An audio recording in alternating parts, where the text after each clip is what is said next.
सत साहिब सतगुरुदेव की जय। बंदी छोड़ कबीर साहिब जी की जय। बंदी छोड़ गरीबदास जी महाराज जी की जय। स्वामी राम देवानंद जी गुरु महाराज जी की जय हो।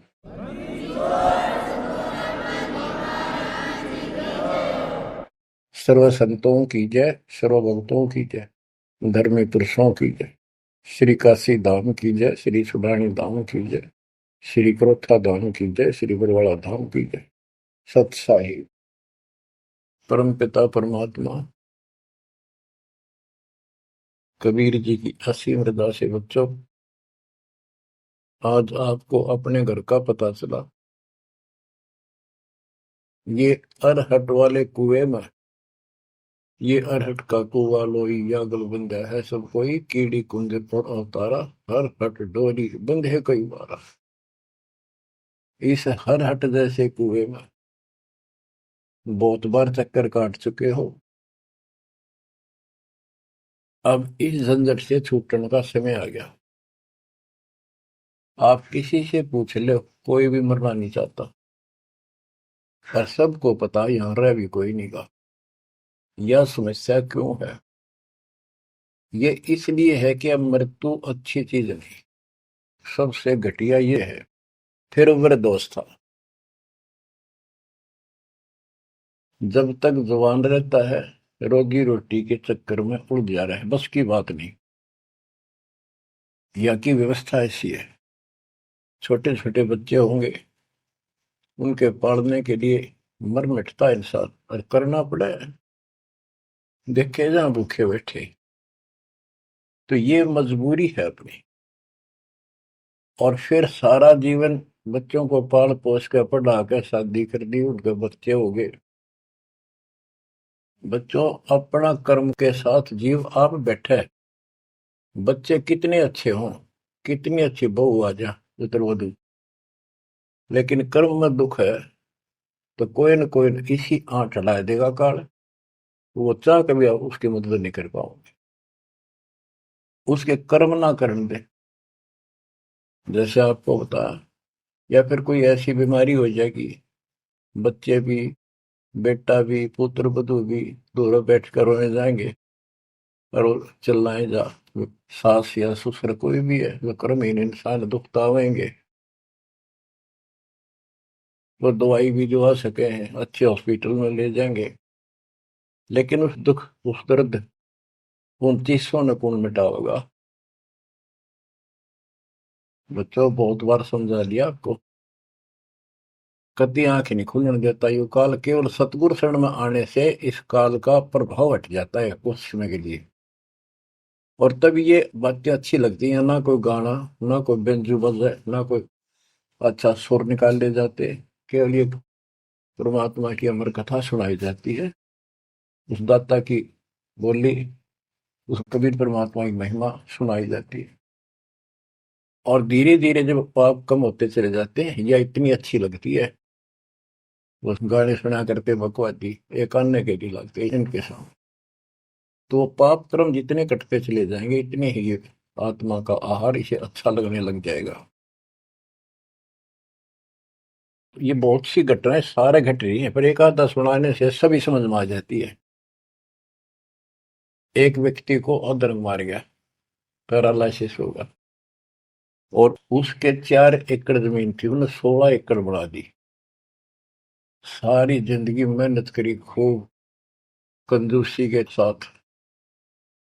भगवान को जाने कौन था, कोई सुनता ही नहीं भगवान के बारे में। था उसको 4 लड़के हो गए, चारों की शादी कर दी, चारों अलग अलग हो गए। उसको पैरालिसिस हो गया। अब उसको कोई नहीं उठा उन चारों में था, और बच्चे उसके पास से निकल जा। गांव के व्यक्तियों को पता चला, वो आए, उन बच्चों को समझाया, भाई बाप है, इसने कितना कुछ किया तुम्हारे लिए, कुछ तो शर्म करो। तो एक ने शर्म के मारे कुछ 10-5 दिन की सेवा फिर छोड़ दी। फिर उनके रिश्तेदार बुलाए, पंचायत हुई। रिश्तेदारों ने ये कर दिया भाई, इसके 16 किल्ला ने 5 हिस्सा में बांट दो, तो 3 एकड़ जमीन तो इसका हुआ है, इसको दो। 3 किल्ले इसके छोड़ दो, और जो इसकी सेवा करेगा वो लो। तो छोटे वाले की पत्नी बोली जी हम ले लेंगे, हम संभालेंगे। वो लालच में वो बला ले ली। बला हो जाती है ये कर्महीन इंसान। और 1 महीने बाद से फिर छोड़ दी। फिर गांव के व्यक्ति आए, बोले भाई क्यों नहीं संभालते तुम? वह बोली अब किले भी ले लो, मारो बस का कोई सबके बीच में। तो गांव के लोगों ने एक नौकर किया, 3 एकड़ जमीन में से उसका जो खर्चा वर्ता उसको ध्यान लगे। तो जब वो पंचायत हो रही थी, बताओ था एक आदमी, और हमने देखा कई जगह ऐसी घटना घटी। तो जब वो पंचायत में आ रहे थे, रिश्तेदार आ रहे थे, वो खाट में पड़ा पड़ा नाड़ नाड़ हल्ला, और पोता आ गया उसका। उस पोता ने इतनी दूर खड़ा था वो, 5-7 फुट, नो करा नाड़ का नहीं। अकबर आजा, आजा लाड कर भाई नो, नाड़ नाड़ लर्ज किन्नो दिखा कर मैं इस पे प्यार करना चाहता हूँ, और वो दूर बात। तो वहां बैठे उपस्थित व्यक्ति बोले इन बेटा ने तक कर दी इतनी छोटी मालिश, इन पोते ही कसर रह रही है, ये करेंगे। तो यहाँ अध्यात्म ज्ञान आता है।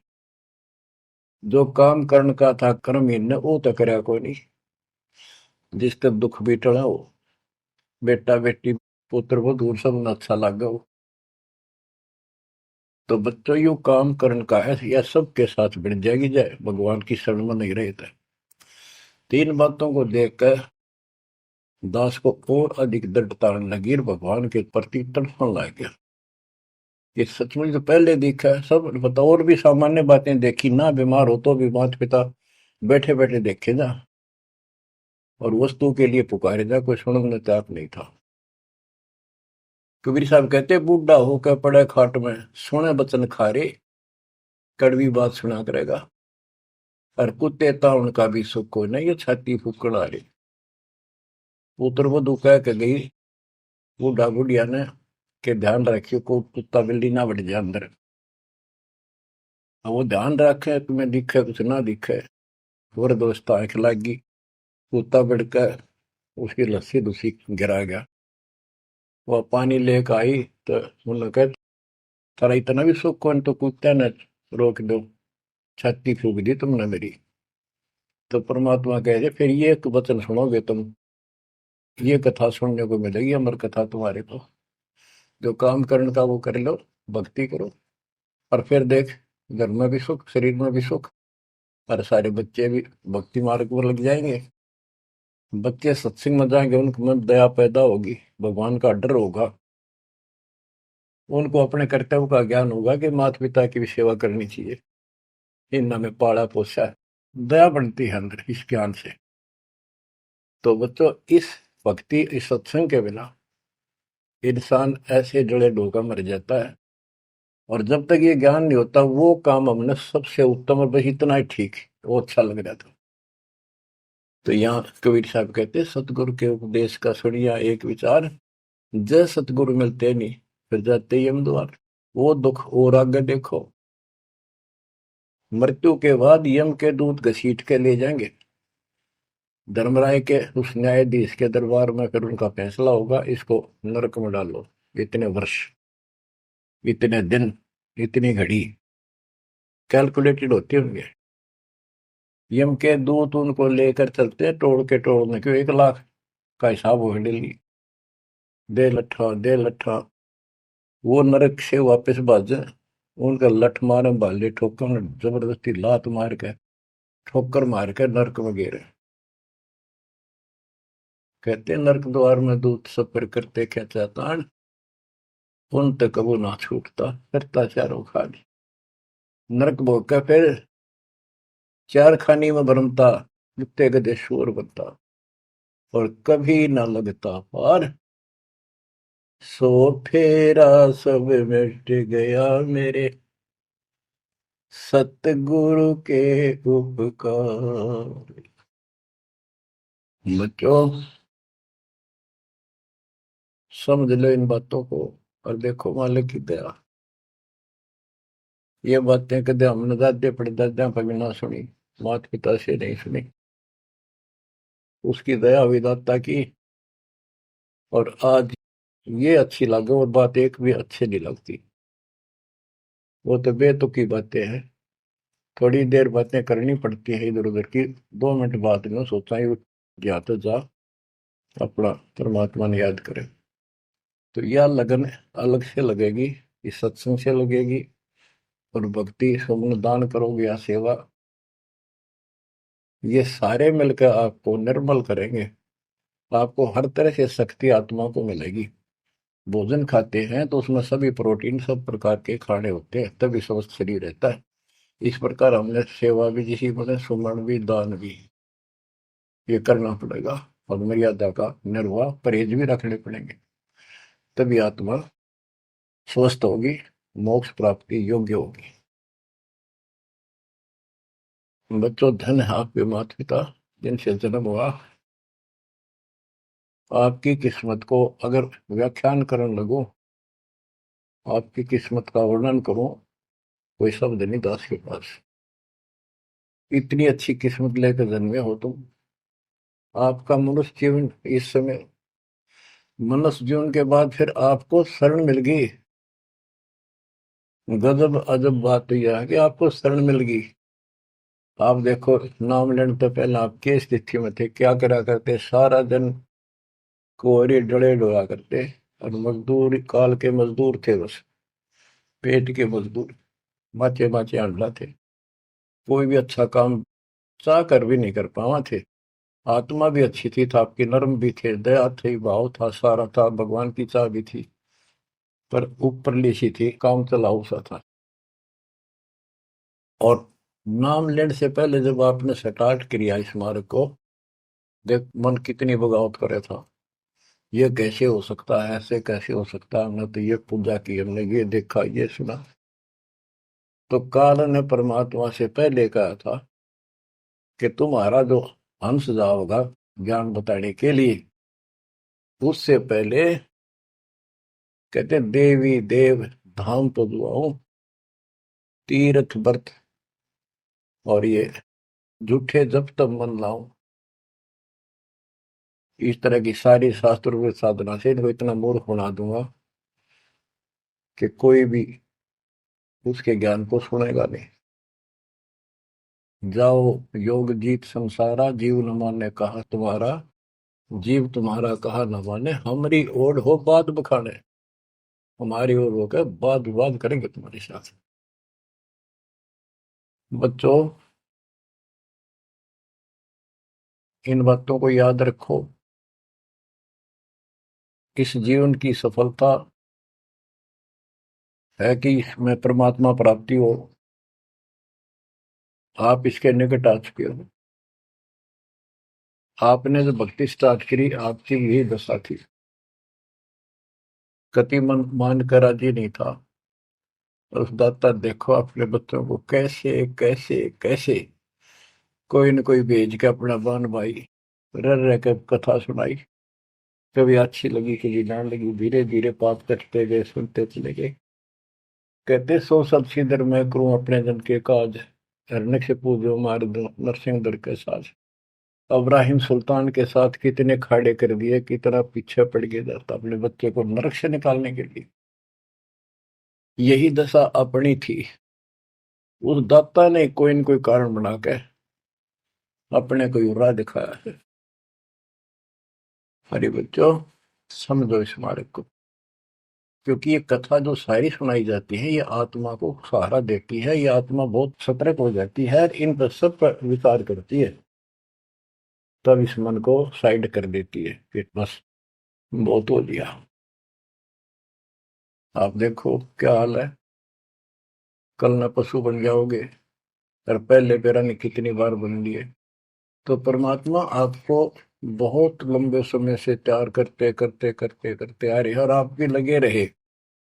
जैसे भी जितना दाव लगा जिस जन्म में, आप करके फिर काल का प्रभाव ज्यादा था, नहीं पार बसाई छूट गया मार्ग। जो गुरुद्रोही हो जाते हैं ना, वो सदा के लिए खत्म हो जाते हैं। वो तो अरबों खरबों वर्षों तक धक्के खाओगे। आप विमुख होते रहे, जैसे राबिया विमुख हुई। स्टार्ट वहां से नहीं था उसका, बहुत पीछे से था, लेकिन भक्ति की चाह बनी रही, दाता फिर मिलते रहे। परमात्मा कबीर साहब कहते हैं, मेल अटकेला जाइयो, तीर्थ धाम पर भटकियो, मेले बड़ा मिलाप, पत्थर पानी पूजते हैं, कोई साधु संत मिल जाओ। जब तक भगवान नहीं मिला है, तब तक ये आस्था भी बनी रहनी चाहिए। इसलिए परमात्मा कुछ लोगों को जो संस्कार तो निकाह होता है, कोई मत्था टेक के किधर जाके, और कुदरती वो संस्कार आ जाता, उसकी आस्था बनी रहती है वहां पर, तो भगवान में चाह बनी रही। कई नरसिंह बन के इसने आना पड़ा, निकाल ने तो मस्त करवा दिया था। प्रहलाद भगत की आस्था खत्म हो जाती, दाता रक्षा नहीं करते, सारे समाज में आस्था खत्म हो जाती मनुष्य जीवन में, कि भगवान है ही नहीं करे। अरीसा दिखा दिया, भगवान आज तक याद है, भगवान है। इसलिए हमारी चाह बनी रही परमात्मा के प्रति। तो बच्चों, परमात्मा की असीम रजा आपके ऊपर। परमात्मा 600 साल पहले हमें राह दिखाने लगे थे, और उसी समय से आज तक बीच में अपने संत गरीबदास जी को बीच में मिले, इस भक्ति को फिर से जीवित करके, इस अध्यात्म ज्ञान को फिर से कभी खम्भ रूप के इनके माध्यम ये यथार्थ ज्ञान देख। और 300 साल से अमर ग्रंथ यहाँ पढ़ा करते थे गरीबदासी, गरीबदास के 12वें पंथ वाले। मेरे गुरुदेव के अतिरिक्त किसी के पल्ला नहीं पड़ा। उन्होंने दास को दिया ये खजाना, उसके बाद गहनता से इसका अध्ययन किया, आशीर्वाद उनका रहा। आज ये खजाना खोल दिया, गुरुदेव का आशीर्वाद, कबीर साहब का वचन, 5505 कलयुग बीत चुका, तो ये खेल तो होना ही था। और या गंगा आएगी, मोक्ष करने वाली असली गंगा ये है सत्संग। इसमें जो स्नान करेंगे, सत्संग सुनेंगे, मोक्ष तो इन आत्माओं का होगा। अब्राहिम सुल्तान को कैसे निकाला, उसके कोरडे तक खाए मालिक ने अपने बच्चे के, बता के लागत था, क्या नाता था उससे। अब यहां विचार कर लो, उसका हमारे से क्या नाता है, कितना गहन नाता है। वो हमारा पिता है, वही हमारी माँ है। उस परमात्मा में हमारे प्रति माँ और पिता दोनों का मोह है, कितना जबरदस्त हो सकता है वो देखो। तुम अपनी गलती से फंस गए, पर वो बैठा उस पर भी नहीं जाता खाली, कि कुछ तो निकालो काल के जाल से।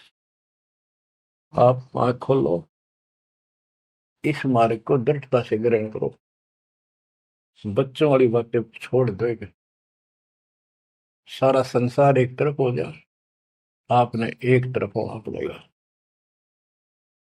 जैसे मीराबाई को कहा उसकी माँ ने, सत्संग में जाना मीरा छोड़ दे, आए मारी लोग कर तकरार,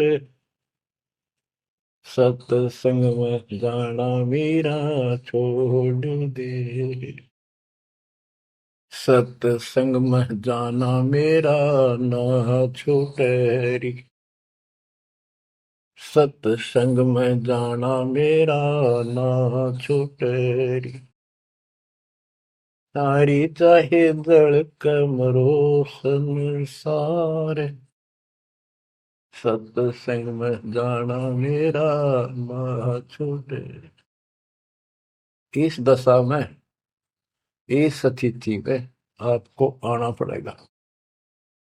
ये संसार साथ नहीं जाएगा, ये संसारिक व्यवहार आपका कति काम नहीं आऊगा। ठीक है, बेशर्म होना भी नहीं, जितना हम समाज में सहयोग कर सकते उस तरफ में रहना पड़ेगा। प्यार दें सबको, नमस्कार करें, बड़े छोटे की कदर करें, अच्छा व्यवहार करें, हेल्प करें, लेकिन जहाँ अपने भक्ति में बाधा हो उसका नमस्कार करें, हाथ जोड़ लें दूर से।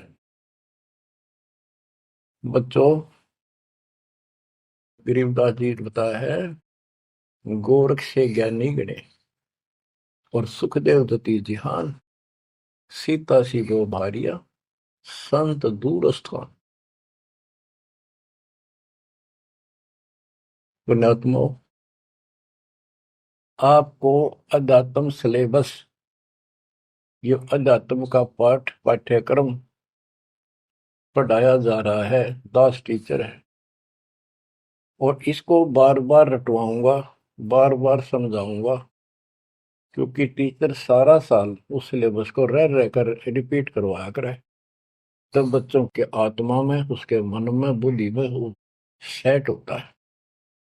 तो बच्चों, आपको ये सिलेबस दास बार बार रिपीट कराएगा और ध्यान से उत्सुकता से सुनते रहना। परमात्मा के ज्ञान को, सत्संग को सुनो, जब कति एकाग्र चित्त से सुनो। गरीब गोरख से ज्ञानी घने, सुख देव जति जिहान, सीता सी बहु भारिया संत दूर स्थान। अब आपको अमर ग्रंथ की